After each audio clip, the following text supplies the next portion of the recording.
हमारे बाइबल अध्ययन में जो कि मसीही परिवार पर है, एक बार फिर आपका स्वागत है। मेरा नाम रॉब रेनो है, मैं विजनरी फैमिली सेवकाई से हूं और हम इन शुरुआती 2 अध्याय में बाइबल के माध्यम से अपनी यात्रा जारी रख रहे हैं, जिसमें हम देख रहे हैं कि कैसे परमेश्वर बार-बार परिवार को अपनी योजना के साथ जोड़ते हैं। कैसे वह आपके परिवार, मेरे परिवार, हमारे पारिवारिक संबंधों को सुसमाचार के प्रचार के साथ जोड़ते हैं और आज हम यीशु की परिवार पर दी गई शिक्षाओं को देखेंगे। सबसे पहले मैं यीशु के जीवन की एक प्रसिद्ध घटना पर जाना चाहता हूं। हम इसे यीशु और छोटे बच्चे कहते हैं। मुझे लगता है आपने कहीं ना कहीं एक तस्वीर देखी होगी, एक वाटर कलर पेंटिंग जिसमें यीशु खेत में मुस्कुराते हुए बच्चों के साथ हैं। आइए मैं आपको इसका वास्तविक इतिहास पढ़कर सुनाता हूं। मरकुस अध्याय 10 पद 13 से शुरू करते हैं। फिर लोग बालकों को उसके पास लाने लगे कि वह उन पर हाथ रखे, पर चेलों ने उनको डांटा। यीशु ने यह देख क्रोधित होकर उनसे कहा, बालकों को मेरे पास आने दो और उन्हें मना ना करो, क्योंकि परमेश्वर का राज्य ऐसों ही का है। मैं तुमसे सच कहता हूं कि जो कोई परमेश्वर के राज्य को बालक के समान ग्रहण न करे, वह उसमें कभी प्रवेश करने न पाएगा। और उसने उन्हें गोद में लिया और उन पर हाथ रखकर उन्हें आशीष दी। सबसे पहली बात जो मैं चाहता हूं कि आप ध्यान दें, वह है यीशु की भावनाएं। यहां बाइबल कहती है कि वह उन चेलों से क्रोधित हुए क्योंकि वे उनके रास्ते में आ रहे थे बच्चों की सेवा करने से। और यीशु समझते थे कि उनका संदेश और उनकी सेवा, अगर आप कहें तो छोटे बच्चों से ही शुरू होती है। उन्होंने यहां तक कहा कि जब तक तुम्हारे पास बच्चे जैसा विश्वास नहीं है, तब तक तुम परमेश्वर के साथ संबंध भी नहीं बना सकते। अब अगली बात जो मैं यहां बताना चाहता हूं वह यह है कि यीशु माता पिता नहीं है। दूसरे शब्दों में, उनके कोई जैविक बच्चे नहीं हैं, वे विवाहित नहीं हैं, वे एक अकेले अविवाहित पुरुष हैं। और जो सवाल मैं आपसे पूछना चाहता हूं वह यह है कि उनका दिल कहां है, उनका जुनून कहां है। और इसका जवाब है कि उनका दिल बच्चों के साथ है। कभी कभी जब हम पारिवारिक सेवा और बाइबल के बारे में सोचते हैं तो हमें लगता है कि यह तो सिर्फ विवाहित लोगों के लिए है, या फिर उनके लिए है जिनके बच्चे हैं, या चाचा चाची मामा मामी अपने भतीजों भतीजियों के लिए। और आप कहते हैं मेरी पारिवारिक स्थिति ऐसी नहीं है, तो यीशु का उदाहरण देखिए। वे अविवाहित हैं, उनके कोई जैविक बच्चे नहीं हैं और उनकी सेवा कई पीढ़ियों तक फैली हुई है। उनका दिल बच्चों के लिए है और वे उनकी सेवा कर रहे हैं। मुझे लगता है कि हर विश्वासी को बहुपीढ़ी वाला दृष्टिकोण और बहुपीढ़ी वाली सेवा अपनाने के लिए बुलाया गया है। यहां तक कि वर्षों में मेरे कुछ मसीही मित्रों ने मुझसे कहा है, जानते हो रॉब, मुझे बच्चे ज्यादा पसंद नहीं हैं। और मैं समझता हूं कि वे क्या कहना चाह रहे हैं। वे कहना चाह रहे हैं कि वे बच्चों के साथ बहुत अच्छे नहीं हैं। लेकिन कई बार मुझे अपने दोस्त से यह कहना पड़ा है, पश्चाताप करो। दूसरे शब्दों में, और मैं यह बात धीरे से कहने की कोशिश करता हूं, लेकिन यह कहना कि हमें बच्चे पसंद नहीं हैं, यह मसीह जैसा हृदय नहीं है। हमारे प्रभु और उद्धारकर्ता ने बच्चों से प्रेम किया और उनके हर अनुयायी को भी बच्चों से प्रेम करना चाहिए। अब आइए यीशु की कुछ पारिवारिक शिक्षाओं पर विचार करें। कुछ लोगों ने वास्तव में कहा है कि यीशु ने परिवार के खिलाफ शिक्षा दी, या यीशु परिवार को चर्च से बदलने के लिए आए थे। और इसलिए गंभीर मसीही या गंभीर मसीही सेवा का अर्थ है परिवार को पीछे छोड़ देना। तो चलिए ठीक ठीक देखते हैं कि यीशु ने क्या सिखाया। यह मत्ती अध्याय 8 आयत 19 से 22 है। तब एक शास्त्री ने पास आकर उससे कहा, हे गुरु, जहां कहीं तू जाएगा मैं तेरे पीछे हो लूंगा। यीशु ने उससे कहा, लोमड़ियों के भट्ट और आकाश के पक्षियों के बसेरे होते हैं, परंतु मनुष्य के पुत्र के लिए सिर धरने की भी जगह नहीं है। एक और चेले ने उससे कहा, हे प्रभु, मुझे पहले जाने दे कि अपने पिता को गाड़ दूं। यीशु ने उससे कहा, तू मेरे पीछे हो ले और मुर्दों को अपने मुर्दे गाड़ने दे। तो इस पाठ से यह सवाल उठता है कि क्या वास्तव में यीशु का अनुसरण करने के लिए अपने पारिवारिक संबंधों को पूरी तरह से छोड़ना आवश्यक है? उत्तर यह है कि यीशु का अनुसरण करने के लिए कभी कभी पारिवारिक संबंधों को छोड़ना पड़ सकता है। लेकिन यह मामला याकूब और यूहन्ना के लिए नहीं था। उन्होंने जब्दी को नावों पर छोड़ दिया और दोनों भाई यीशु की सेवा करने लगे, लेकिन उनकी मां अगले 3 वर्षों तक यीशु के साथ उनकी यात्राओं में साथ रहीं। आपको याद होगा, वही हैं जो यीशु के पास जाकर कहती हैं, हे यीशु, जब आप अपने राज्य में आएंगे तो मेरे बेटों को अपने दाएं और बाएं बैठा सकते हैं। और फिर उन्हें अपनी मां के पास जाना पड़ता है।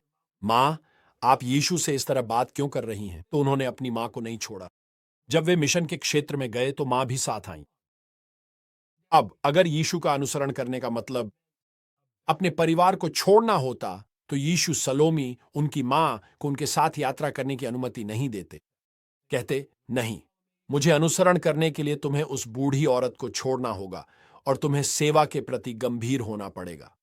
अब स्वयं यीशु की सेवा के मामले में यीशु ने अपने पवित्र सिद्ध धर्मी जीवन का 91% हिस्सा अपने परिवार के साथ 30 साल अपने परिवार के संदर्भ में बिताया। और क्या आप जानते हैं कि मरकुस अध्याय 6:3 हमें बताता है कि यीशु के 4 छोटे भाई और कम से कम 2 छोटी बहनें थीं।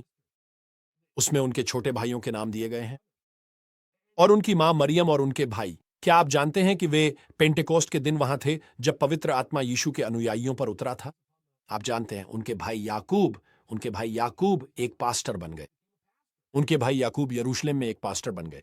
उनके भाई याकूब ने याकूब की पुस्तक लिखी, वही यीशु के छोटे भाई हैं। मुझे कभी कभी याकूब के बारे में सोचना अच्छा लगता है। याकूब अपने जीवन के किसी मोड़ पर इस बात के लिए आश्वस्त हो गया कि उसका बड़ा भाई ही परमेश्वर है।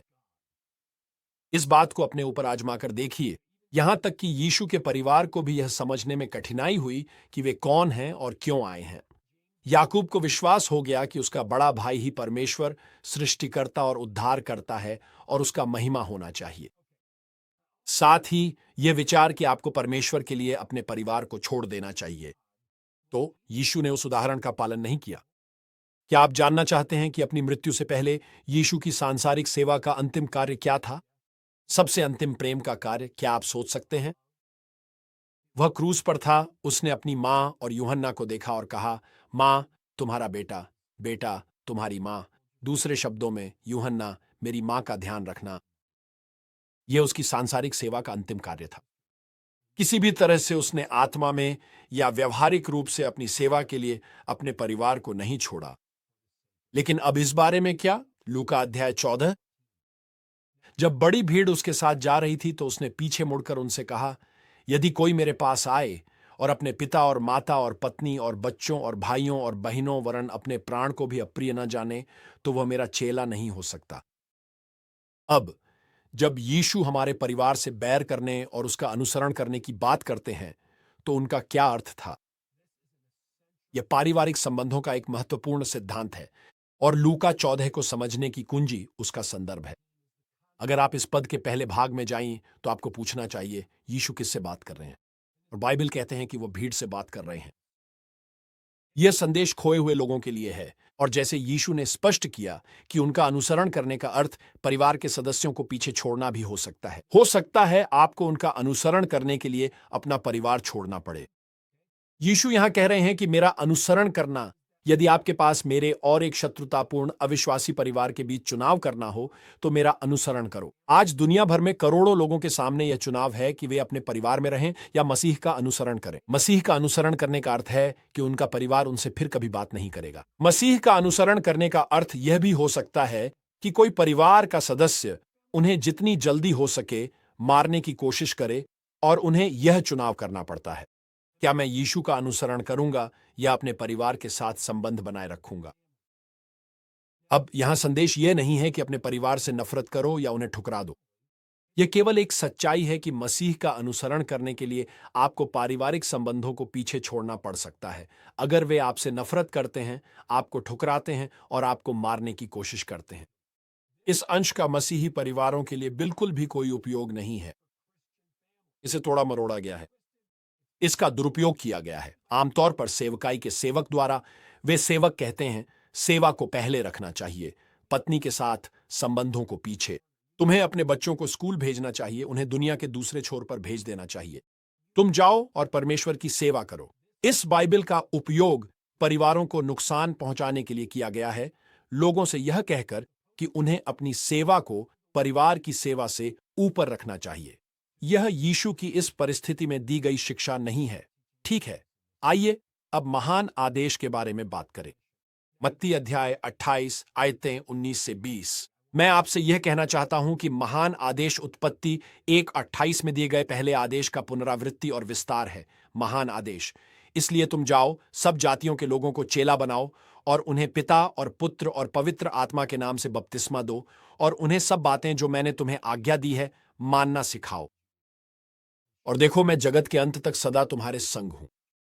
मैं आपको यह संबंध दिखाना चाहता हूं जो महान आदेश और पहले आदेश के बीच है। महान आदेश कहता है शिष्य बनाओ, पहला आदेश कहता है फलदायी बनो और बढ़ो। यीशु कहते हैं सभी राष्ट्रों के। पहला आदेश कहता है पृथ्वी को भर दो। यीशु कहते हैं उन्हें वह सब कुछ मानना सिखाओ जो मैंने तुम्हें आज्ञा दी है, और वैसे यह पूरी बाइबल है, सिर्फ लाल अक्षर नहीं। पहला आदेश कहता है इसे वश में करो। इस संसार के हर क्षेत्र को यीशु मसीह के राज्य और शासन के अधीन कर दो। हर चीज को उसकी आज्ञाकारिता में ले आओ। तो क्या आप इसे देख पा रहे हैं? परमेश्वर की योजना शुरू से ही यही थी और आज भी वही है। अब आप में से कुछ कह सकते हैं रुको रुको रुको, क्या आप कह रहे हैं कि महान आदेश सिर्फ परिवार के बारे में है? नहीं, महान आदेश परमेश्वर की परिवार पर दी गई शिक्षा का पुनरावृत्ति और विस्तार है। लेकिन मैं जो कह रहा हूं वह यह है कि महान आदेश घर से शुरू होता है, और पारिवारिक संबंधों का केंद्र भी महान आदेश ही होना चाहिए। याद कीजिए हमने अपनी पहली अध्याय में क्या कहा था। परमेश्वर ने परिवार को शिष्यता केंद्र के रूप में बनाया है। परमेश्वर ने परिवार को शिष्य बनाने का केंद्र बनाया है। लोगों को यीशु से मिलवाने का केंद्र, उनकी आस्था में उन्हें बढ़ने में मदद करें। यह परमेश्वर के वचन में शुरू से अंत तक है। यही हमने अलग किया। हमने परिवार को महान आदेश से अलग कर दिया है। हमने परिवार को शिष्य बनाने से अलग कर दिया है। हमने परिवार को मिशनों से अलग कर दिया है। मैं आपको एक कहानी सुनाता हूं। वर्जीनिया के एक चर्च में प्रचार के बाद एक युवा दंपति मेरे पास आए। उनके पास एक सवाल था। उन्होंने कहा, रॉब, हमें लगता है कि परमेश्वर हमें मिशन क्षेत्र में बुला रहे हैं, और हमें एक ऐसी जनजाति के पास जाना है जहां कोई लिखित भाषा नहीं है, और हमें विश्वास है कि परमेश्वर चाहते हैं कि हम उनकी भाषा सीखें, लिखित भाषा बनाएं, इस जनजाति को उनकी भाषा में पढ़ना लिखना सिखाएं, और फिर परमेश्वर के वचन का अनुवाद उनकी लिखित भाषा में करें ताकि उनके पास परमेश्वर का लिखित वचन हो सके। अपने लिए मैं सोच रहा था ये तो वाकई अद्भुत है। मुझे ऐसी सेवाएं बहुत पसंद हैं, जैसे विक्लिफ और अन्य। लेकिन उनका सवाल यह था। उन्होंने कहा, रॉब, यह शायद 80 साल की प्रक्रिया है और शायद हम 40 साल कर सकते हैं, लेकिन हमें नहीं लगता कि हमारे लिए बच्चे पैदा करना प्रभावी रहेगा। हमें वास्तव में इस सेवा पर ध्यान केंद्रित करना होगा। हमारा आपसे सवाल है, रॉब, आपको क्या लगता है हम किसी को कैसे प्रशिक्षित कर सकते हैं ताकि वह इस सेवा के हिस्से को संभाल सके? अगर यह सच में 40 साल और चलना है तो कौन कर सकता है? मैंने कहा, देखिए, मुझे वह बुलाहट बहुत पसंद है जो प्रभु ने आपके जीवन में दी है, और मुझे आपकी इच्छा नहीं पता, लेकिन सोचिए, अगर आप इस जंगल के कबीले में चले जाएं तो क्या होगा? अगर परमेश्वर आपको बच्चों का आशीर्वाद दें तो क्या होगा? वे इस भाषा को 5 साल की उम्र तक आपसे बेहतर सीख लेंगे जितना आप कभी भी सीख पाएंगे। और अगर उनके दिल में इस सुसमाचार सेवा के लिए लगन हो, तो अगर उनके दिल में इन लोगों के लिए प्रेम हो और वे चाहें कि ये भी परमेश्वर की आराधना करें और हमेशा स्वर्ग में रहें, और अगर वे वह काम पूरा करना चाहें जिसे आपने शुरू किया है। और मैं कभी नहीं भूलूंगा, मैं उस दंपति से सभा के एक कोने में बात कर रहा था। उस आदमी ने ऐसा किया, अपनी पत्नी की ओर इशारा किया। उसने कहा, जानते हो, यह तरीका काम कर सकता है। मेरा मकसद यह नहीं था कि अरे, मुझे पता है कि यही परमेश्वर की इच्छा है आपके लिए।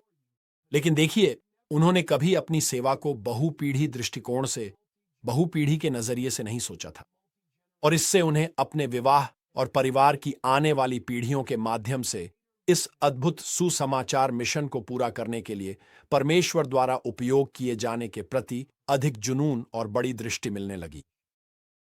ठीक है, हम अध्याय 2 के तीसरे भाग के लिए वापस आएंगे, और तब हम नए नियम को समाप्त करते हुए प्रारंभिक कलीसिया में परिवार की भूमिका के बारे में बात करेंगे।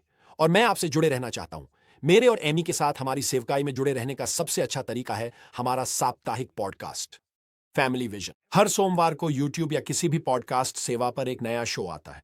Family vision, visionary family ministries खोजें, आपको मिल जाएगा। और फिर व्यक्तिगत रूप से मैं आपसे सुनना चाहूंगा। सवाल, टिप्पणियां, असहमति भेजें, परिवार के लिए प्रार्थना जरूरतें भेजें। हमारी वेबसाइट visionaryfam.com पर जाइए, संपर्क बटन पर क्लिक करें, मुझे एक संदेश भेजें। मुझे सुनकर खुशी होगी, मुझे जवाब देकर खुशी होगी। हम प्रार्थना करते हैं कि परमेश्वर हमारे परिवारों और कलीसिया की मदद करे। मैं आपके साथ चलना चाहूंगा। समझें कि हमारे पास घर को मजबूत और सक्षम बनाने का यह आत्मिक मिशन है। हमारे अगले साथ मिलने का इंतजार रहेगा।